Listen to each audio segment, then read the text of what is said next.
di Babacar Bongo moom bu waxee daa war a wax bokkul daa war a wax mu nekk nag nit ku baax nekk sama càmmiñ dañoo yàgg loolu maa ngi moom ndaxte Pape Moussa Sonko la woon ba tey kon donc bu ma la fekkee fii am naa droit tàllal la sama micro ndax dama ko sañ ci yow moo tax ma koy def ma bàyyi la nga am nuyoo ñi lay seetaan.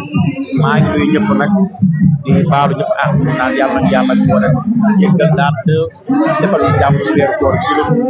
mag bu baax bari jom am bële nga xam ne gën saa jéggi dara maa ngi ñaanal nit yàlla defal jàmm ci bari ci bu baax. sa diggante ak ki nga xam ne moo di Gaynde Badiane ba mu jaral la nga bàyyi lépp ñëw bi Gaynde Waal. waaw Gaynde Waal nag dañoo yàgg maa ngi moom dañoo yàgg ndax fépp boo mës a nekk rek fekk na ma ba pare mu mën nitam Gaynde Waal dafa mën nitam maam Ndiaye sama bari ñëpp ba mu taale laay ko loolu la wax ñu si ba mu invité DSS gisu ko woon sax bari si bu baax bay mi ko koy te Gaynde Waal ko fii DSS dafa mën nitam mës a àndal dimbali na la amul artiste bi mu àndal ci yóbbu ànd naag artiste bu ne jàppale na artiste dimbali na artiste bari si bu baax bay ñu gis fi influenceurs yi gis fi artistes yi gis fi musiciens yi gis leen fi yéen ñi nga xamante ni wax lu baax rek ngeen mën donc tey ñun ñu ko teewal ñëpp tey ban message la ci am. waaw nit ku baax la dañ koy ñaanal gudd fan ak wér gu yaram ci barke Sëriñ Tuubaa Mbàkke dañ koy ñaanal yàlla ko yàlla defal jàmm yàlla bàyyi ko ay itam te yàlla bàyyi ko waa ko bi nga xam ne waa Géejawaay nga xam ne bu tëggee lu mu tëgg waa Géejawaay lañ jëf salaamu yéen waaw. mais lan moo tax invité d'honneur bi gisuñu ko. kan la Laman Ndiaye ñëwagul xam naa mi ci yoon bi di ñëw parce que man gis naa ko mu dugal ci nag. mais Laman moo fi waroon jiitu parce que nag Gaynde Waalo nitam la. waaw dëgg la xam naa ko mi ci yoon bi di ñëw parce que xam nga dañuy ndog ba pare bu ñu ndogoo def ay jàng xam naa mi ci yoon bi di ñëw ndax gis naa ko mu dugal ci nag. dañuy daal dugg nag ci li nga xam ne moom moo di actualité te fas nañu yéene nañ ci waxtaan ci sànq dama la gis nga dugg yow ak sa jigéen muy bébé Eva ma gis la nga jaar ne bébé Eva jaar ne te yaakaar naa yéen am na foo leen mas a jaar lan moo waral lu ñaaw seen diggante yéen ñaar yow ak bébé Eva. ay waay dara ñaaw man samay nit la barki Seydina moom yow laay fal nga bébé Eva laay fal nga maa wax ak yow. laay ma def ma dara man dama doon foo man ku ma xam rek foo nga ma xamee maa ngi ñaan ñëpp daal yal na yàlla def jàmm barki mais foo bi nekk foo boo xam ne dafa mujj dem tournir am yu ñaaw yu bari yoo xamante ne da cee génn te yow ku la xam-xam xamewuñ la woon ak wax moo tax nag ma ni faaw ma waxtaan ci ak yow ci loolu naka la dikkee ba tax affaire bi dem ba nekk wax du rëy. non affaire bi nekk wax du rëy sax billaay wallaahi jotewul dara billaay wallaahi jotewul dara sama jigéen la sama lépp maa ngi koy ñaanal gudd fan ak wér gu yaram. su ngeen jéem a dellu mel ni ngeen melaatoo bu fekkee mën na ne. mais ñu ngi ci jàmm ñu ngi ci salaam daal. ni ngeen duggee nii rafet non ñu ngi ci jàmm ñu ngi ci salaam bokk alors duñ dem nag te laaju ñu la li nga xam ne moom moo gën a nekk actualité actuellement muy célébrité bu mag boobu noonu nga xam ne moom moo di Bitic tàggoo gi mu tàggoo ak Baye Ndiaye nga nekk porteur de voix yaakaar naa boo waxee ni ñu déglu la tey loolu ci mën a wax ci loolu. waaw man nag moom loolu man du ma ci sori parce que maa ngi ñoom dëkk nekkuñu ba ci man xamante nañu moo ko message ndax daf may tontu moo ko wooyee daf may tontu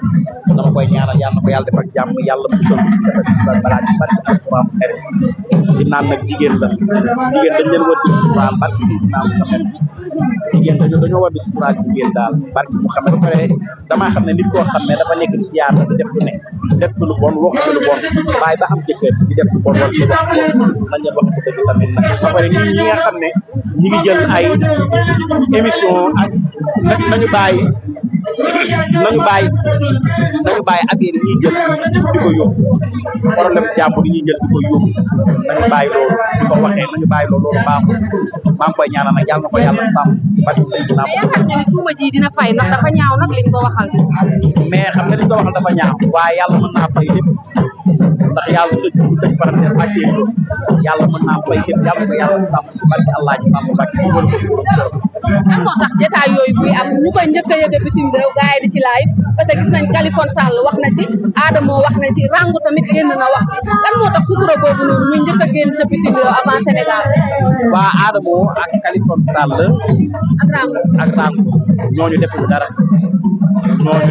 dañ leen woo rek jox leen defuñu dara lu leen waaye wax koon leen defuñu dara wax ko dëgg yàlla. mais 1 million yi nga xam ne dañuy Baye Ndiaye da ko jox Adamo pour Adamo changer waat version bi wax leneen leen Adamo bi mu recevoir 1 million dafa changé version bi. man moom yëguma loolu boo ko dëgg yàlla maa ngi koy soog a dégg man yëguma loolu baax Serigne Touba Mbacke. looy waaj nag ci koor gi. waaw maa ngi waajal ndogu bu mel ni njàmm rek ci biir semaine bii di ñëw ci kàttan yàlla ak baax bu Mario Mbaye jàlle ak Cheikh Mbacke te maa ngi jox ñëpp rendez-vous na nañ ñëwal Cheikh Mbacke leen yëpp ca taliwaale mooy le 16 na may nag Mario Mbaye moo woote Boli Boli event Kër Massar xam naa le 20 ak le 16 bu jee bu passé après baabaay woote Badia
I'm